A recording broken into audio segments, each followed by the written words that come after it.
with Simone today is going to be an exciting episode because we are going to be studying pronatalism through the lens of U.S. cultural anthropology. Ooh, Topics I know talk academic. about most. Yes, Okay. with the idea being right now, if you look at like the default plans for fixing pronatalism that I often hear on parts of the right, it's like, well, let's ban condoms and let's ban porn and let's ban, whatever, right? And it's like, okay, so this would increase fertility rates if historically speaking, the primary reason people had kids was that they couldn't figure out how not to control their sexual urges. Yeah. And cross-culturally, this is true, it appears, historically, of some cultures. Hmm. However, for the vast majority of cultures, particularly that were important in the founding of America, Yeah. this does not appear to have been true. And so, what we are going to explore in this episode is what these cultures had to say about their own wife when they were trying to say, like, my wife is better than your wife, about Ooh. young men advice on who to date, about Okay. what women they found hot or attractive or they cheered on in songs and everything like that. And what you Okay. will find is only one of America's founding cultures ever referenced the way a woman looked. For the other cultures, basically never, and there's actually been some historical stuff looked at this, how attractive a woman was not referenced. Was one culture we'll get into, the Quaker culture in the Pennsylvania region, saw attractiveness as a sign of a bad wife. You wanted a wife who was plain. Ooh. That's how she was high class. All these people are just gonna be stereotypes of what you expect, which is what I love. So just like a preview here of the Backwoods people who you mentioned who are like super violent and make up the majority now of like Trump's base. And they really like tomboys. So what did they have to say historically? On Notes of the State of Virginia in 1785, Thomas Jefferson observed that in the frontier regions, women were valued for being quote unquote robust and the ability to quote unquote bear fatigue. And Daniel Boone's own writings about his wife, Rebecca, emphasize that, quote, she could shoot as well as any man, end quote. Oh, sweet. Sure that I like that. Simon Kenton, a famous frontiersman, wrote admiringly of Daniel Boone's wife, Rebecca, quote, she could handle a rifle with the best of them, and Oh, noted, quote, she could keep the farm and defend it too. that So I is an mentioned ideal woman. Yes, I agree. this thing you see was in the current frontiers of America, where you have the mud wrestling competition for women, as we've gone over in other episodes. Women fighting and showing martial ability goes back into American history, but we'll go into what the Puritans wanted and everything like that. But before I go into Mm. all of that, one thing I want to like really focus on is right now when people have kids, the vast majority of kids that are had in the world, particularly in America, are not had because of arousal patterns at all. It is Mm. because a couple got together and decided they wanted kids. And Okay, caveat, because the big drop in birth rates that we're seeing in places like Latin America result from basically impulsive teen sex no longer resulting in babies because of increased birth control. So I would say specifically, for what like he's referencing here is that in every demographic of age range, fertility rates have increased or stayed stable except for under 24. You are right meaning about that like I think the only time when people are having impulsive sex that produces babies, it's because they're insane, hormonally imbalanced teens, or maybe not imbalanced, but like hormonally well, revved up they're teens. they're people with very low self-control and very low IQ, and they're struggling to not get pregnant, and Yeah, that not people who have myelinated, poor impulse self-control, control. Yeah, just like should not be having babies. great. And honestly, it's not a bad thing that they're not having babies. Like that's The good. point being, and we'll get to this as we go into a lot of these quotes, is the cultures that leaned into motivating fertility through a lack of impulse control, i.e., through banning contraception, through banning pornography, everything like that, specifically Catholic and Mormon culture, are the cultures that are actually struggling uniquely with quickly Mm, falling fertility rates. Whereas the cultures mm, that historically, and we'll see this, if you look at the old Puritan stuff, if you look at the old, extreme Protestant stuff, they did not seem to care about sex or sexuality at all. And I note that you actually have pretty big evolutionary differences between populations, as we've noted. The recent study showed, for example, belief in predestination is highly genetically linked. And people misunderstand how much of their culture is genetically linked or leans on genetics. Yeah. An Native culture for generations since the founding of America has not used arousal to motivate childbirth. Of course, they are not going to be impacted by falling fertility rates as much as other cultures. And really fascinating, in a future episode we'll get to, Catholics actually have a higher fertility rate when they are in other cultures that haven't genetically adopted to their techniques for increasing fertility rate.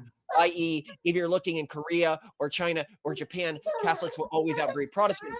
But if you look at cultures where these two religions are had within populations that have had these religious belief systems for generations, they underbreed Protestants. That's very interesting.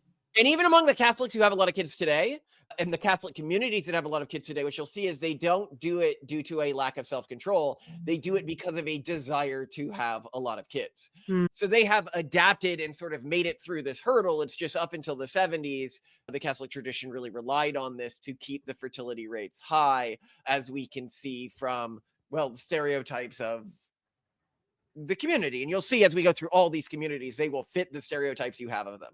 Chris, it's important you learn about your Irish heritage.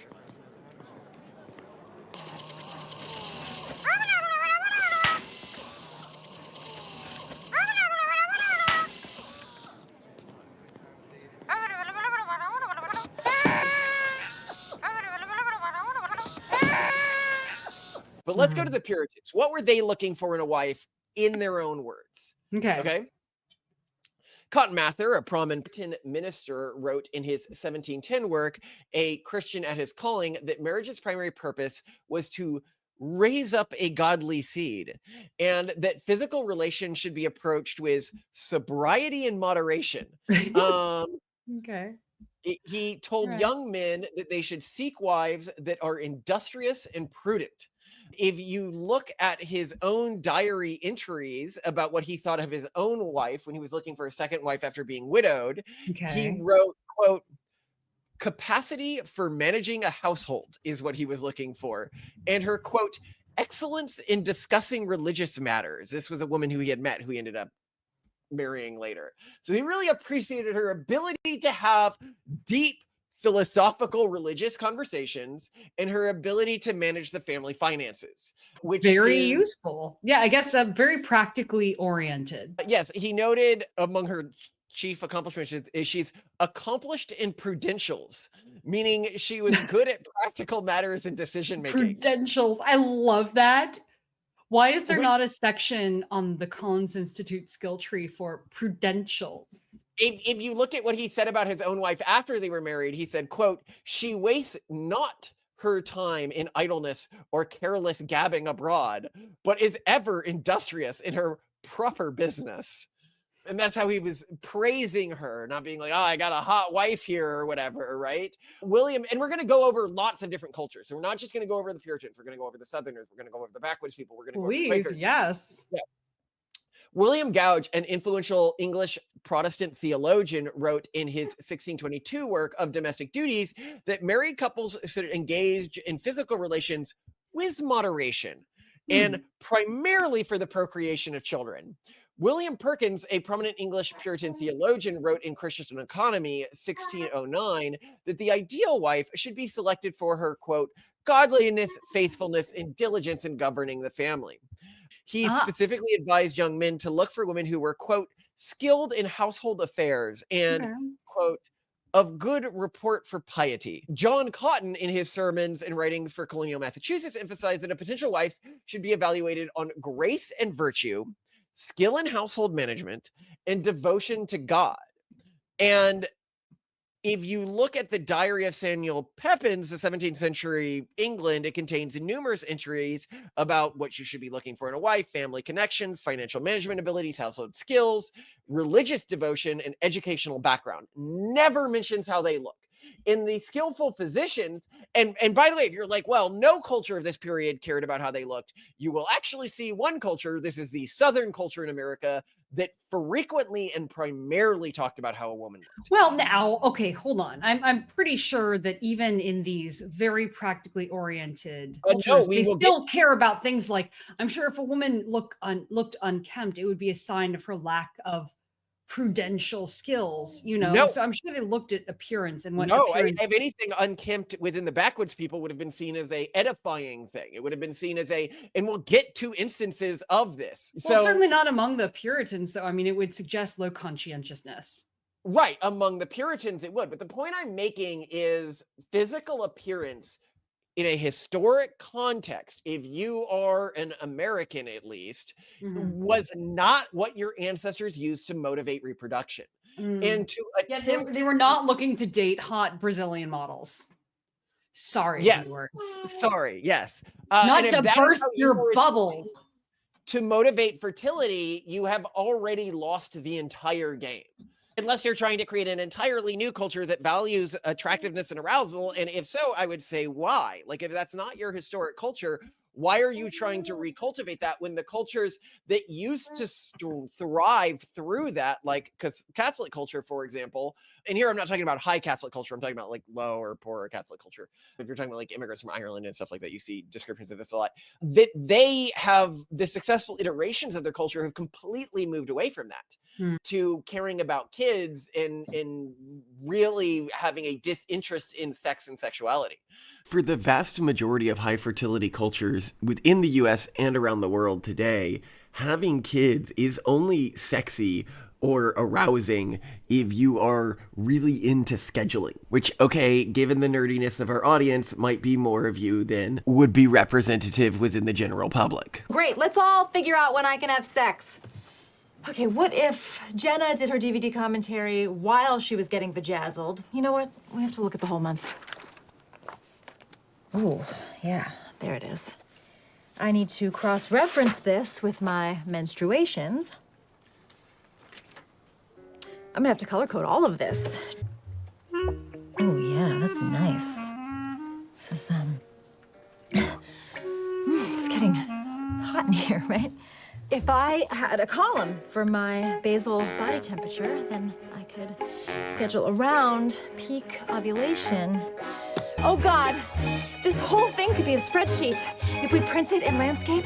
The skillful physician actually came up in a lot of these. It was written in 1659. The in a skillful popular physician. marriage manual. Oh, ooh, okay. Yes.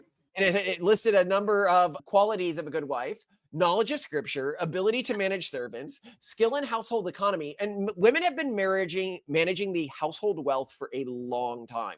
Managing household money and stuff like that. Many people are like, oh, you let your wife manage the house and the money of the house and everything like that. And I'm like, yes, of course. This is like very traditional, at least for my people. Good reputation in the community and temperance in behavior were the things that were cared about. Quote, it said, can Oh, yeah. oversee- And I guess if we're talking about the hot, crazy graph, they therefore are probably not the sexiest women. No, they're at the bottom of the hot, crazy Yeah, graph. if they have even temperament, they've got to be pretty damn frumpy. Yeah. Can oversee her house, direct her servants, and with her hands, if need requires, do any housewifery. So it's about her own skill as well, housewifery. Housewife. Now, John Adams, when he was talking to his wife, notable Puritan from early American, really important to the foundation of our country. Yes. So we can see. Well, and what also he Abigail said Adams, about- let's just be clear, was like an intellectual in her own right, a huge advisor in his own career. Also, like not just she wouldn't be a trad wife influencer. She would be like, she would have a Substack. She would have her own following, if you will. Yeah, so he wrote about her to his friends, and when he wrote about her, he would constantly emphasize her intelligence and her character. And he noted to a friend that she was a scholar and possessed a mind that might have adorned a court. He particularly praised her knowledge of literature and her ability to engage in intellectual discourse. So what you'll see repeatedly here is its ability at intellectual debate on the topics that mattered to these individuals, either literature or religion, that was the primary thing that edified a wife, and her ability to manage finances and her industry. very different to what people are bragging about today. In Samuel Seward's diary, 1652 to 1730, it contains multiple entries about potential wives where he evaluates them almost entirely on practical and spiritual grounds. In one notable entry about a potential match, he writes admiring of how she, quote, keeps excellent order in her family, end quote, and, quote, shows wisdom in the management of affairs, end quote.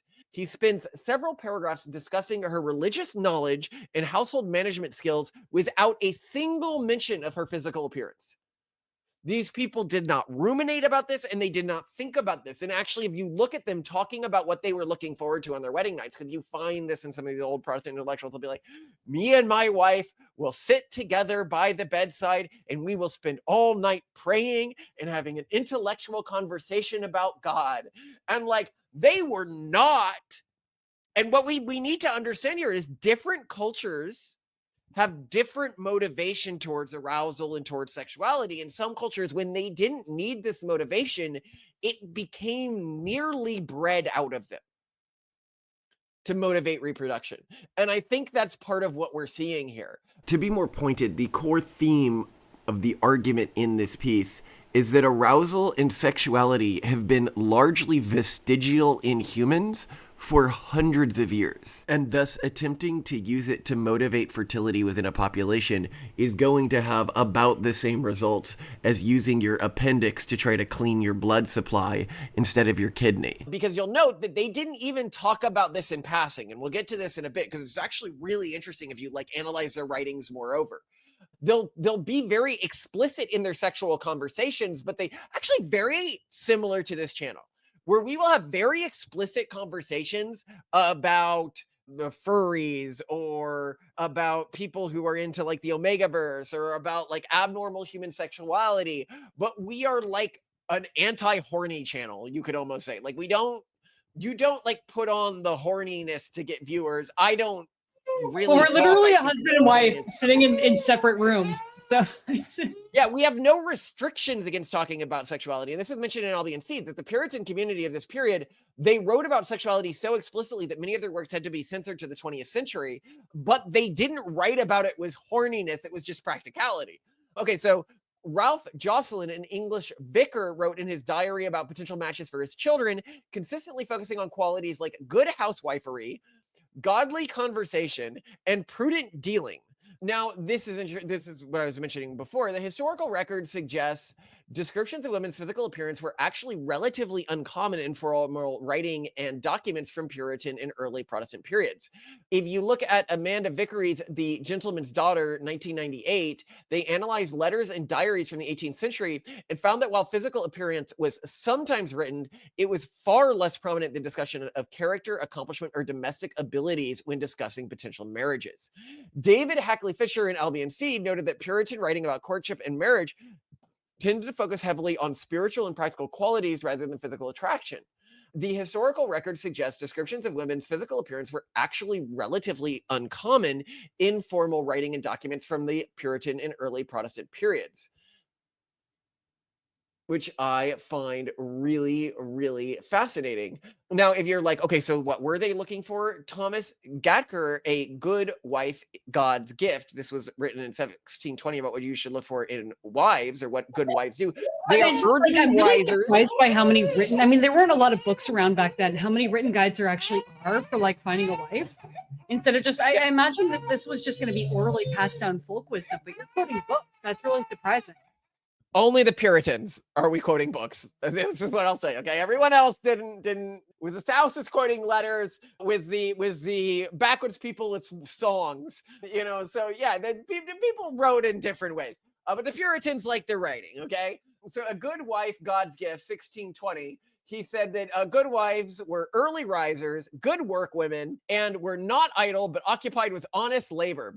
Look well to the ways of her household. So really, industry, ability at conversation, specifically intellectual conversation with the husband. And this just repeatedly brought back to it. All these things. It's not like one guy had like a fetish for this. Nobody talked about how their wives looked. They did not care. They did not anticipate sex on their wedding night. They saw it as kind of gross and something that you needed to bear through to have kids. John Robinson, a Puritan pastor, wrote, that the most praiseworthy quality of a wife was painful and diligent in her place. Painful meant hardworking and industrious in the language of the time. I love that. So now we're going to talk about the Quakers, which were the most similar to the Puritans and what they told people they wanted, but they were really anti-talking about sexuality. So in the way that like our show like does not care about talking about sex or sexuality, we're just not horny about it. They were like terrified of sexuality. So William Penn, in advice to his children, emphasized that a good marriage match should be based on the things that are of God rather than worldly attributes. He specifically advised somebody looking for plainness in a wife, meaning simplicity and authenticity. And the Philadelphia Yearly Meeting records from 1700s show that when marriages were being approved, so they needed to be approved, they focused on the couple's commitment to Quaker principles, their clearness from other relationships, their ability to support themselves through honest manual labor, and their plain way of living. You had to be extra plain. In John Wilman's journal, mid-1700s, he wrote about marriage in terms of spiritual compatibility and shared commitment to Quaker values. When describing his own marriage to Sarah Ellis, he focused entirely on her, quote, grave and modest deportment. I left it there and she had a very grave deportment. So you know she's a high quality woman. Not like her butt's nice or anything like that. This woman, let me tell you. She sounds like the like joke comedy skit version of a Puritan woman. Yes, but this was Quakers. Okay, so keep in mind the Quakers are the ones who are all about like grave and honest, everything like that. They wanted honest plainness. The Puritans wanted industry and intellectual conversation. So very different here, actually. They're sort of similar but very different. He wanted a woman who was esteemed as a dutiful daughter, and a careful and loving sister, which is really really interesting. Is that the Quakers wanted plainness, they wanted simplicity. They wanted a level of graveness. All of this was like socially edifying for them. Whereas the Puritans were much more interested in their personal relation with the wife and how the wife would contribute to their income, basically. I want her to be good with finances, good with work around the house, good at managing the servants. I want her to be able to have good intellectual conversations. And this is one of the cultures that Simone and I are descended from. And the other culture we're descended from is the Backwoods culture, which I'll get to right here. So we know that Thomas Jefferson said that he wanted them to be, that they were robust and had to bear fatigue. That's what they were judged on primarily.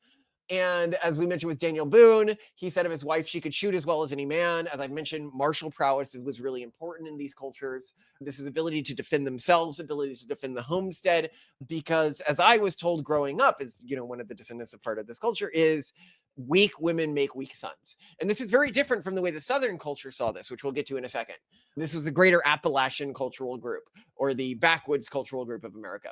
And so early American folk songs and stories from the frontier regions praised women for being strong enough to help with field work, capable of defending the homestead, able to bear children under harsh conditions, and skilled at practical tasks like spinning, weaving, and preserving food. And as you saw from the book we read about my grandfather, he talked about this. He said that my mother could make a meal that a skilled chemist could not improve upon, and that she could spin, you know, was the best of them. And very interested in like, my mom could do better wifing tasks than the best scientists and industrialists of our era could do.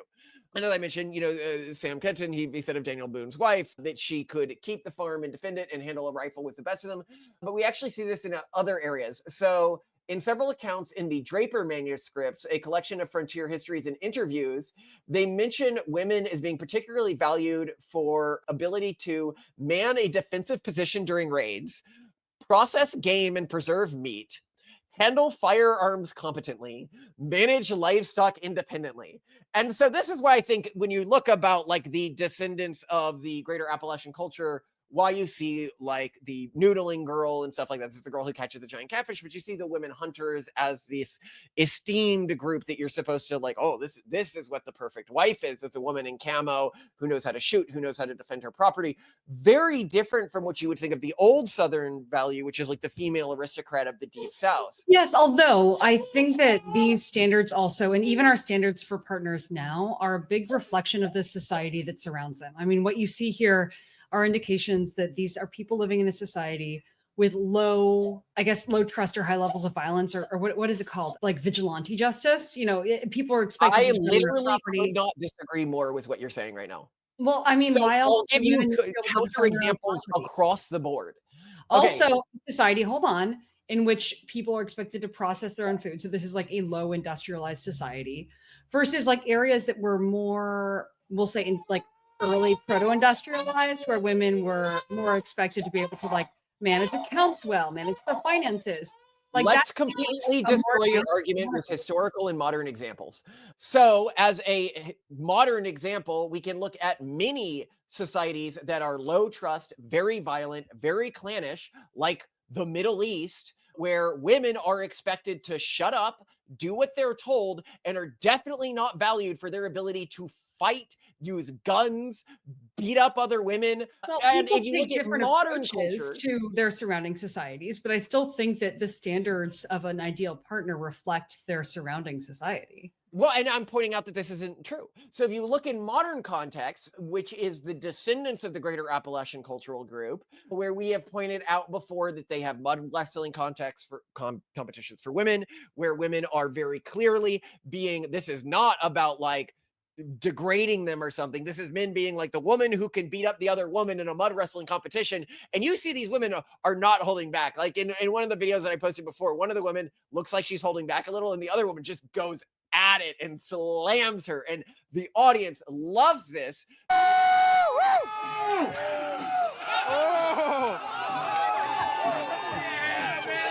Women authority! Oh, hang on. She's got a pin somewhere.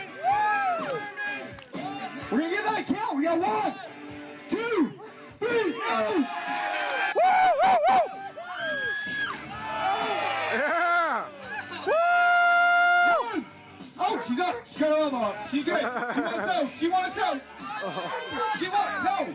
We're gonna go 1, 2. Nicely done. This is a modern context. The TV shows that these people grew up with, the radio stations these people grew up with, the news they grew up with, none of them lauded this. This is completely due to either genetic selection for these forms of preferences or a cultural memory that goes back generations in terms of what a good wife is. And you saying, oh, it's just what's around them, this is like factually untrue. Otherwise, what we would see is in the low trust Islamic out there regions right now where like ISIS is, they'd be like, oh, we want a woman who can fight, which is not what they want because they aren't a truly martial culture. They are a culture that is a sort of ordered form of martialism, which we talk about in other videos. You can see this in our other videos on this. But yeah, that's not true. Do you have a counter argument to that, or?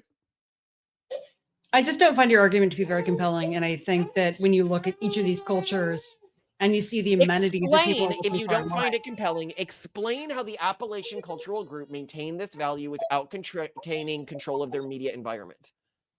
What do you mean control of their media environment? They don't. So Appalachian cultural group for generations first basically hasn't written books. They Yeah. don't produce movies. They Yeah. don't produce any form of like, so when their kids are growing up and they're trying to normalize to what's culturally normal, Mhm. they are reading books that are produced by whether it's Puritans during the No, past but or by I think that's more modern of an or argument in my modern. favor. That's an argument that you grow up to respect the fact that your mother can defend your home with a gun and that your mother can process meat because you're much more likely to be living on a farm in a highly rural area without But my a point is butcher I in town. wasn't living on a farm in a highly rural area, and I still grew up respecting all of that.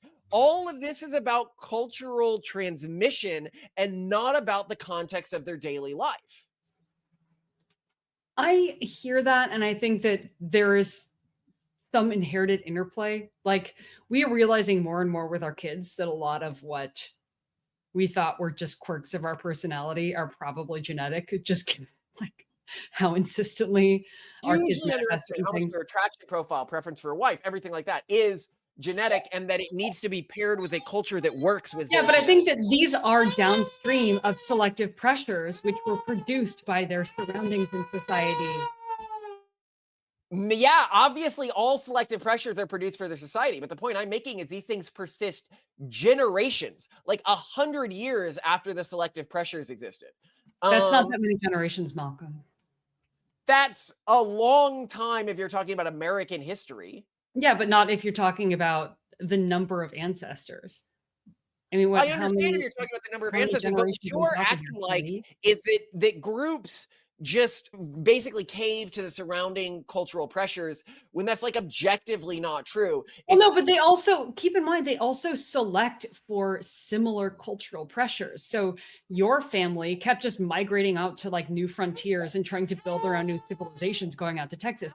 My family made their way to California and tried to like, go out to the frontier there and rebuild San Francisco after it burned down in 1908. So like again, like these things have an interplay. And I think you're much more likely to find someone of Scots-Irish descent who maintains those cultural values if their family continued to lean into the environments that also leaned into the selective pressures that support those values.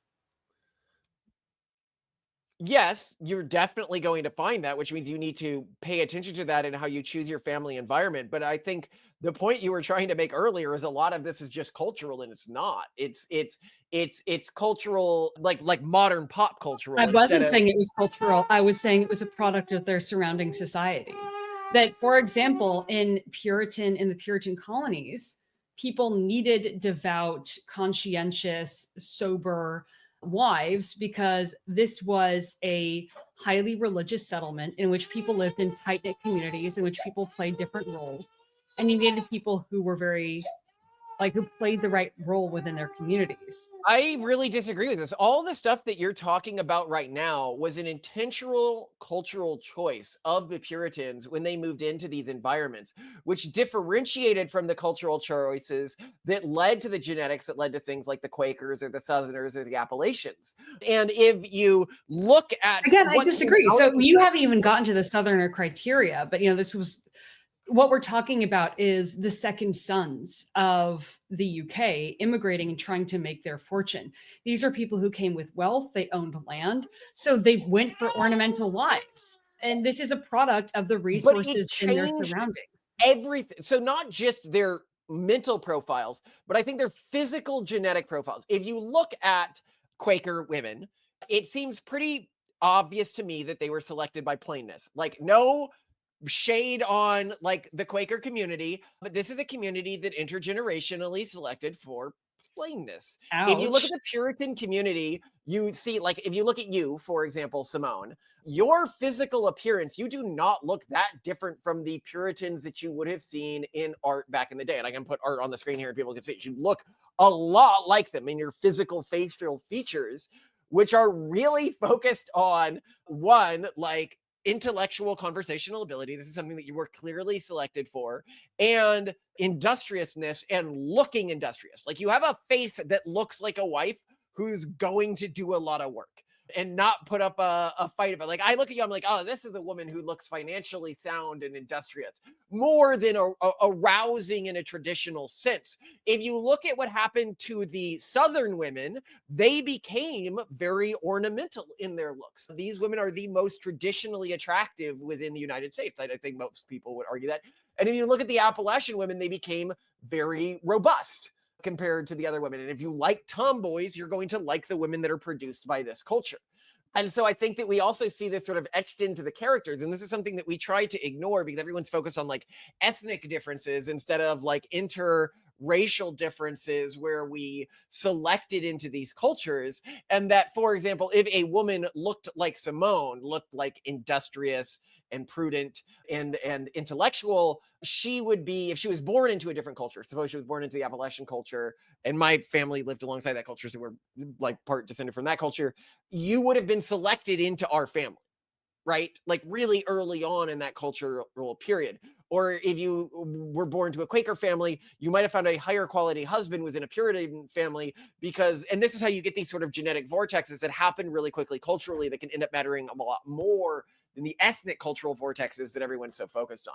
But if we go back to what were the backwoods people looking for, okay? So William Byrd, too, while not strictly a frontierman, wrote in his journals about backcountry women he encountered, noting with approval how they could ride astride and handle an axe as well as a needle. So these are things that they were seen as good about them. Can they handle an axe as well as a needle? What was really interesting is Mary Ingalls, who escaped Native American captivity, was often praised in contemporary accounts for her, not for her appearance, but for her, quote, extraordinary constitution and ability to survive in extreme conditions. So to be captured and to fight back about your captures, remember I mentioned that like, oh, how do you choose a good wife? Who gets in a good position during a raid? Who can escape Native American captivity? This is not what the other cultural groups are interested in, but martial prowess was the number one thing that they were looking for. Toughness in a wife, bearish fatigue, as he said. So contemporary accounts of Betty Zane, who became a frontier hero for carrying gunpowder during the siege of Fort Henry in 1782, were widely shared as retold. So this is a woman who is being praised within these cultures. If you look at more modern iterations of women, you know, you don't just have the mud wrestlers of today. You don't just have the noodler women of today.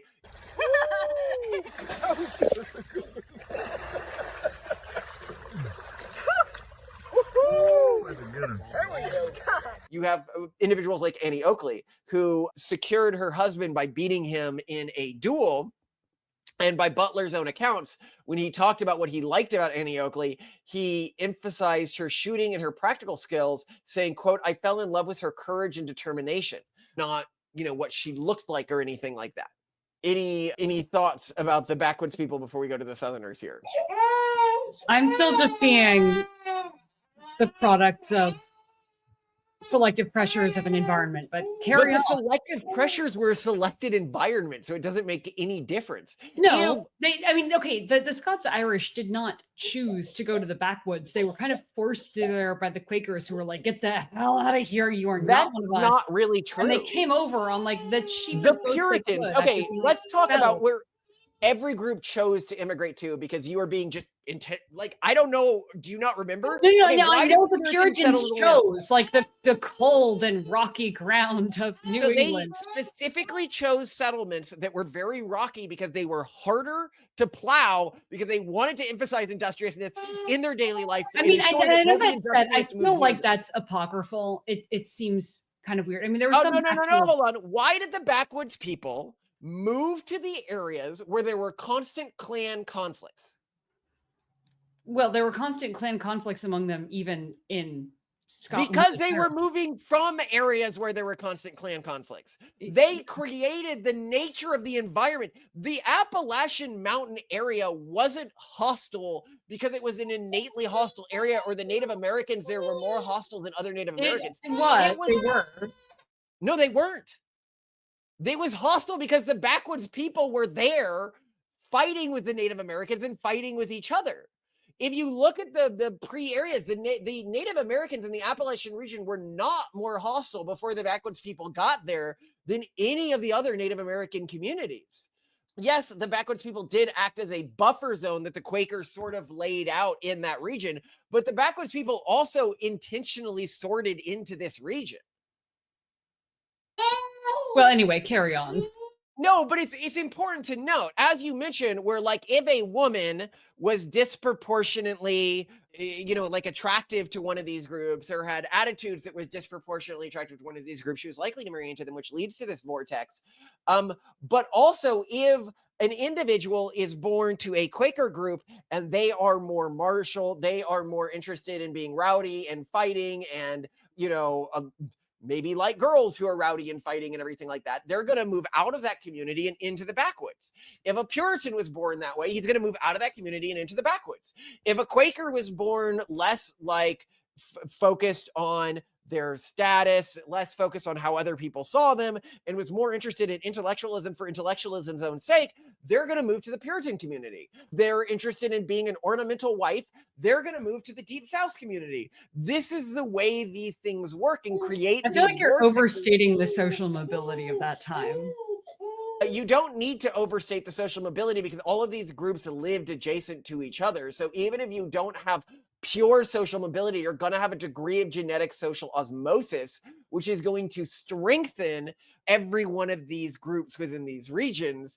And if you talk about like the Southern, you're like, oh, it's just an accident that the aristocrats from England moved to the part of the United States where slave cropping worked. The people who had never worked a day in their lives wanted to move and create a culture where they didn't have to work a day in their lives. No, that wasn't an accident. That literally was how they sorted, because they weren't one of these other groups, and that's the way they wanted to live their lives.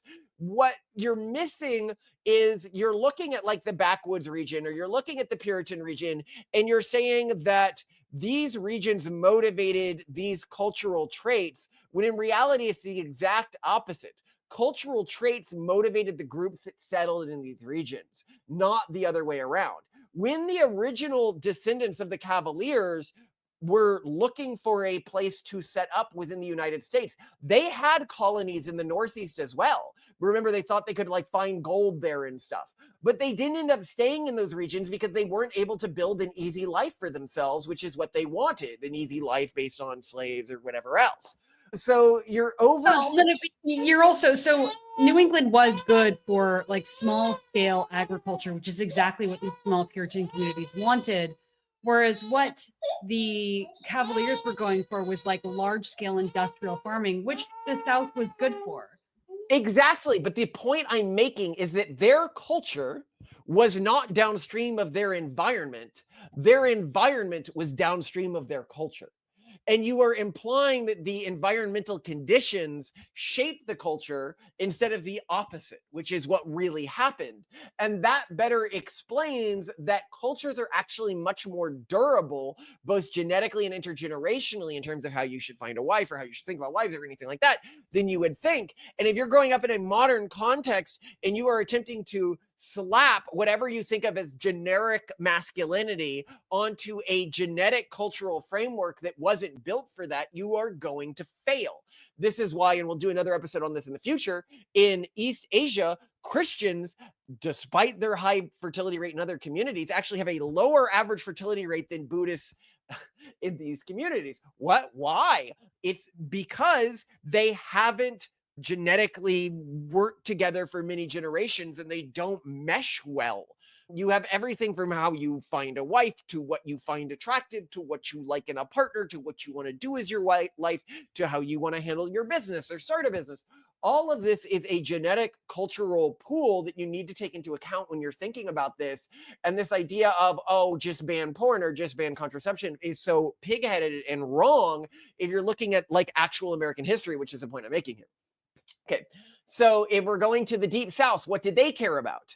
As we've been talking about. So Landon Carter's diary includes entries about potential matches for his children, where he discussed things like breeding, genteel manners, and he noted one woman's graceful carriage and how she was well taught in the accomplishments proper to her station.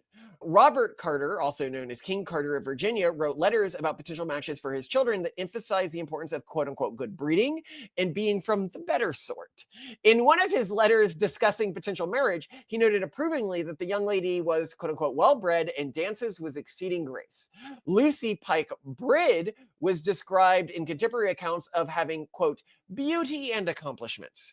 And that made her a desirable match. Her marriage negotiations, as recorded in various letters, emphasized her education in, quote, refined arts and her ability to manage a grand household in the proper style. And you'll note here, so these women were lauded for something very different from the other women. It was when they care about their education. So when the Puritans talked about education, what are they always talking about? It's how good of a conversational partner. Was she able to engage me in in-depth religious discussion or literature discussion? Where in the South, it's, does she have knowledge of the refined arts? Like, is she able to signal her class status well? Is she of the better sort? Is she beautiful? Can she dance gracefully? Very, very, very different sort of a thing to look for in a breeding partner. The Southern Cavalier culture presented a notable contrast with Puritan and frontier attitudes. In Cavalier culture, such as the American South, particularly among the planter class, there was much more emphasis on physical beauty, refinement, and social graces in describing potential wives. William Burke II's diaries in early 18th century Virginia provide a good example of this. Unlike his descriptions of backcountry women, when writing about potential matches in his own social class, he frequently mentioned the women's appearance, dancing ability, and social graces. He described one potential match as having, quote, a very good shape and a great deal of wit, end quote. Philip Vickens, philanthropy, a tutor in Virginia in the 1770s, wrote detailed observations of how young women in planter society were evaluated. His journals note how young ladies were praised for their grace in dancing, beauty in deportment, skill in music and entertainment, ability to manage social occasions, and accomplishments, where accomplishments were defined as things like French, music, and drawing.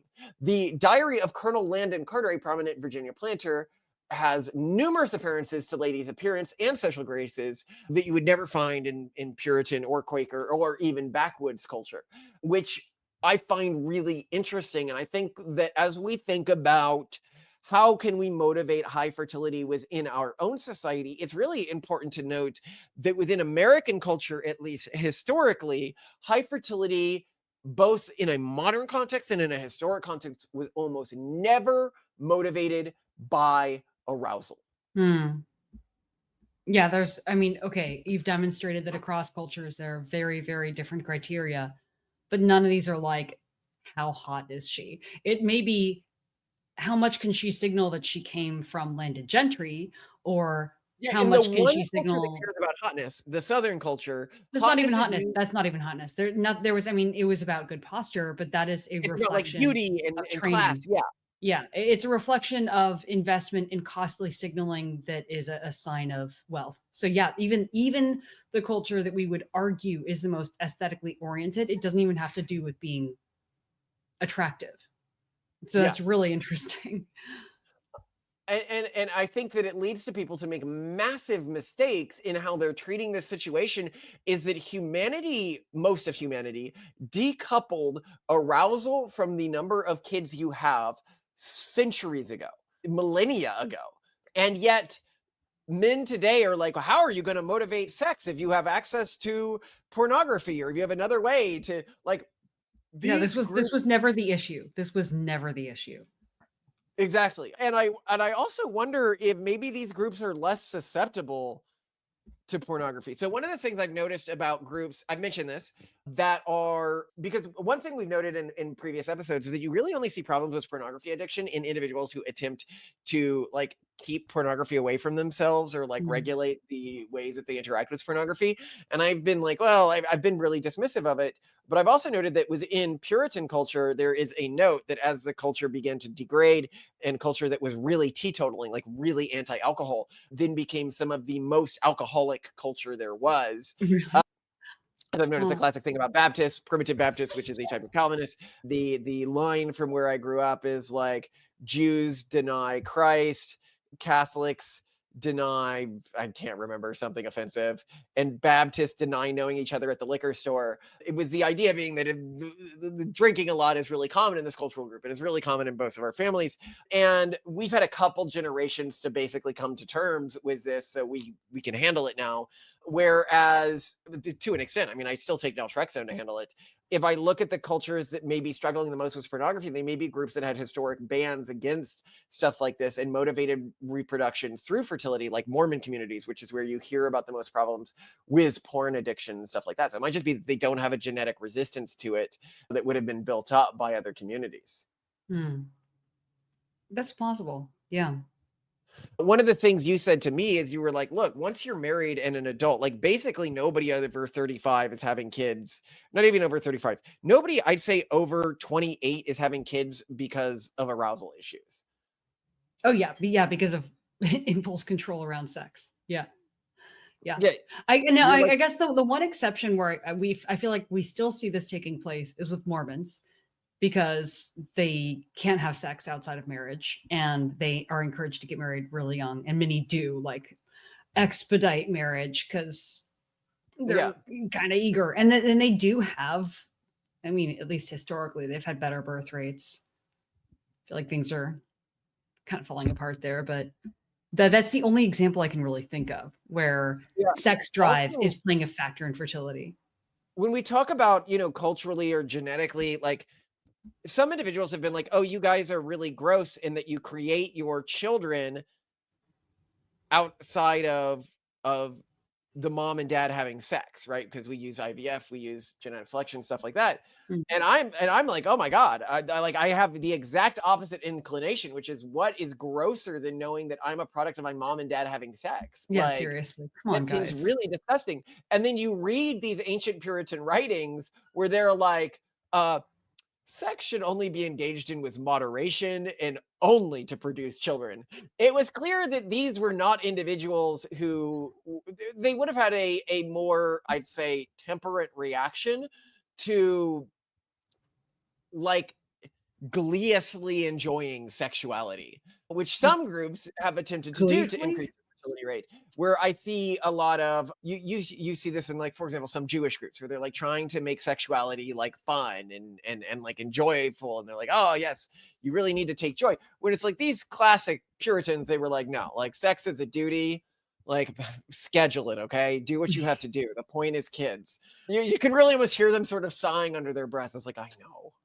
And I think that if we deny these differences or specializations around having kids, we're going to have a huge time motivating increasing fertility rate within people of different predilections. And if you don't know who your ancestors were, you should at least be able to search yourself for your own predilections and understand that maybe you are not a good candidate to motivate having lots of kids because you don't have access to any other way to get off.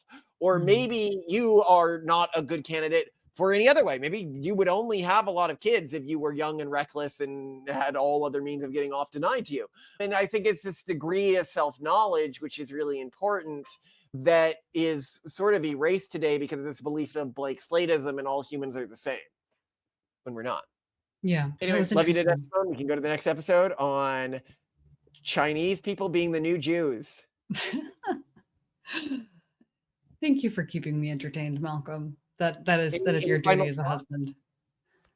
Do I entertain you as a husband with I am intellectual conversation? entertained. I am entertained. I will let you live another night in this house. Yeah, final thoughts. Just, yeah, I totally agree with you. And once again, we are highly disappointed by people who think that somehow it makes sense to ban porn and ban condoms and all this other nonsense. If you want to lose our respect for your intellectual capabilities really quickly, just come up to us and be like, why don't we just ban condoms? Well, I think that this works within communities that historically use this to motivate high fertility, but you need to be strict in how you do it, and you can't use the government. As we pointed out, for example, Catholic communities, when they are minorities in other countries, have a much higher fertility rate than when they're the majority within their country. Yeah, tend to your own flock. You got to have that internal strong community, and if you don't have that, then when you outsource it to your government, all that internal strength just goes away. It's no good. By the way, if you're wondering why we're not mentioning early American Catholics, because they basically didn't exist. They were like 1.2% of the American population, or it might be like 1.5% at the time of the Revolution. People were like, what about Maryland? That was a Catholic colony. No, Maryland was only around 10% Catholic. Catholics basically didn't exist until the Irish and Italian immigrant waves. The Great Replacement already happened. See our episode on that. Love you to death, Simone. Love you too, Malcolm. You already have the other link, so I'll just see you in there. Also on Reddit, they were, before the Super Bowl, they were like, oh, Trump's going to get booed at the Super Bowl. It's going to be awful. I predict this is like the top post on Reddit. Okay. Trump at the Super Bowl then gets cheered by everyone. Taylor Swift gets booed. What? Wait, why did Taylor Swift get booed? I think just because she's so like normie. Was like, the person that she's dating, was he on the team that lost? So the people were not, excited. Anyway, I loved Octavian's commentary on the Super Bowl. What do you have to say? Well, I have video of it. He refers to it as soccer. He told me that, the Eagles should win, that they're great, and that the other team, maybe he called it the red team. He kept saying, we don't know what they're doing. We don't know what they're doing. We don't know what they're doing. The other guys, whatever. I'm like, well, what is their mascot? What are they? And he's like, I don't know. It was really sweet. Remember when he came home, like literally wearing an Eagles hat? I don't remember ever in my public school there being discussion of sports. So I grew up in Dallas, and this is when the Cowboys won the Super Bowl or whatever it's called. Did they do the Super Bowl? Anyway, Yes. everyone would always be like, "Oh, what do you think of them Cowboys?" When I like travel to other places, and Oh, yeah. I don't know. They're good. Whatever happened to the Dallas? Oh, you know what? Now I feel like the Dallas Cowboys are actually more famous for their cheerleaders than they are for They their were famous for football the team. cheerleaders when I was a kid. Yeah, Simone. their I was cheerleaders born are before yeah, that. but there was recently a Netflix documentary about them. So then Okay. that's All what people right. think.